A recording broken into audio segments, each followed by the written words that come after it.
Goku Midnight Eye is a 2-episode 80s cyberpunk anime OVA adapted from a manga that's just cool for the sake of cool. The manga was originally written and drawn by Terasawa Buichi, who created Space Adventure Cobra, and adapted into an anime by Yoshiaki Kawajiri, who directed Wicked City and Ninja Scroll. And with those two names attached to it, you can expect this one to be dark, violent, and horny. Like, yo, this naked peacock lady is like hypnotizing people into killing themselves. That in itself is dark, violent, and horny.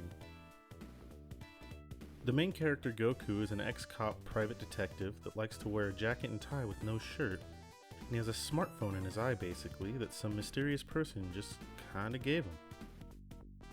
This thing can access any and all satellites and can launch nuclear weapons, and it's explained that no one person on Earth has ever possessed that kind of power before, and he's just kinda giving it to him. For reasons, I guess. And a cool staff that can extend and retract that he beats people up with. That part kinda sounds familiar. Well, the characters' inspirations both came from Journey to the West, but that's really where the similarities end. I mean, they're both pretty laid back and would probably get along with each other, I think, but in this case, the story is much more dark and dystopian, and not really focused on fantasy, adventure, or martial arts. So there's only 2 self-contained episodes, about 50 minutes each, and as you can see, it's stylistically awesome. You can definitely pick up Yoshiaki Kawajiri's input with some of the action scenes in the dark vibe. The kind of thing that's fun to watch way too late at night. I think some of these atmospheric shots really help that vibe though. Kinda want to put them on loop and play some city pop or vaporwave over these scenes. Kinda funny that it can be so chill and cozy, then hit you with one of these.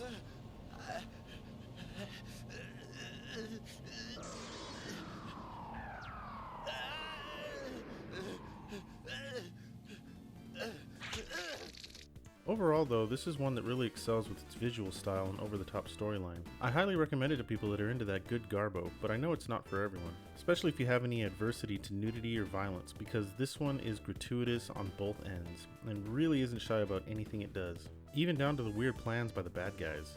And I mean weird.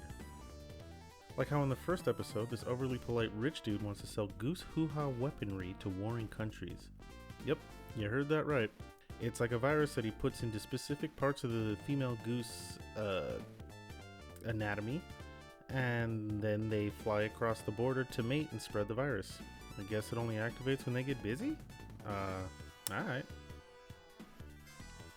Oh man, but what do you expect from a guy that uses a swarm of genetically modified venomous mosquitoes to protect himself? What a creative and unnecessary way to deal with your enemies. Doesn't stop there though. He's under investigation and well aware of it, so he sends that peacock woman I mentioned earlier to hypnotize the investigators into killing themselves. Why not just let the venomous mosquitoes loose in their apartment or something?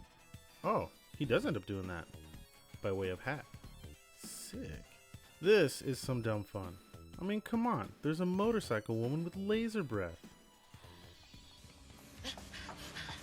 Without giving away too much, in the second part, this woman hires Goku to help find her brother, who's part of some kind of experiment where he's made into a weapon for some reason. He's gone renegade and needs to take his meds before he becomes an unstoppable killing machine. In this episode, there's a self-driving flying car equipped with warp missiles, cool robot dog things, and nuclear Billy Idol. What more could you ask for? The manga and the anime are both pretty close to each other. Nothing really strays too far, but there are a few differences. Like this scene that opens part 2 in the anime isn't in the manga, and this entire third story in the manga wasn't adapted to the anime at all. This one's some dumb fun too. Basically, this pop singer is being targeted by an underground rock singer that's accusing her of stealing her songs. There's a dumb twist and a bad guy that you just can't wait to see get the crap killed out of him, and a cool motorcycle. Kinda wish it had been adapted into anime. I can't help but imagine what cool music would have come from it, and how it would have looked cinematically. With the way the other episodes came out, I have no doubts that this one would have been just as cool. I'm gonna say that overall I enjoyed the anime more because of how cinematic it was, but the manga is worth a read too if you're into it. Just look at some of this art. It kinda gives a whole vibe of its own, separate from the vibes you get from the anime. Plus the manga is overall much more fast paced, not that the anime has bad pacing. They both have a way of keeping you pulled in the entire time, and I recommend the manga if you enjoyed the anime and want just a little bit more of this character. Goku Midnight Eye isn't going to win any narrative awards or anything, but it's a lot of fun and really cool to look at. What I love about it is the art direction. Everything looks really cool and dark, and there's a pretty cool atmospheric vibe about it all. It's violent, it's weird, it's anime. My first time watching it was with my wife while we were on a bit of a kick for old school anime OVAs. She found it, put it on, and we absolutely loved it. Had so much fun laughing at how dumb it was and really enjoyed the atmospheric vibes, the over-the-top weirdness, and the cinematic art direction. It's one we still talk about, one that I definitely don't mind watching over again every once in a while.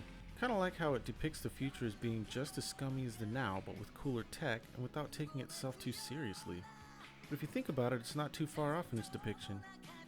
We have phones in our pockets that essentially provide the same functionality as Goku's magical future eye.